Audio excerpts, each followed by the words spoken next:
EFF of Julius Malema has started to bleed members. You talk about Fana who left this week, Mkwebane who left, and all these people. You can feel that they are disgruntled members. They are not happy with Julius Malema. Though Julius Malema say that he is democratic, he's like he's that good person, but the crux and the truth of the matter is that Julius Malema is a dictator, and his dictatorship is killing this glorious movement that he has started. And it don't do even an introspection to check actually if what these people are saying is correct or not. They just continue to be arrogant, continue to speak in a dictatorial attitude, which will finally nail EFF down to the grave. Listen to this interview, then you'll understand what I'm talking about.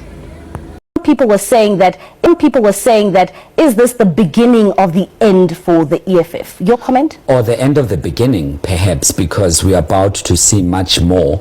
As MK grows, more and more people will be attracted to MK party, as opposed to the demise of the EFF, and largely because the ideological leanings of the EFF is very close to that of the MK party. So naturally, the graduation of the movement would then move towards MK party. But it doesn't help that it was the second in charge of the EFF who moved first. Therefore, his support, or if you will, the faction that was more favorable towards Floyd Chivambo, will then be magnetized or gravitate towards where he is currently.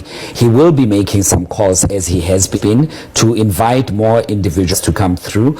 As a national organizer, he'd prefer to work with individuals that he's more exposed to, who are more also leaning towards his style of leadership. So he will magnetize a number of EFF supporters to come through into the EFF. It doesn't help, by the way, that the EFF is battling because of some of the key issues, including migration, which is one big element that many South Africans are currently grappling with.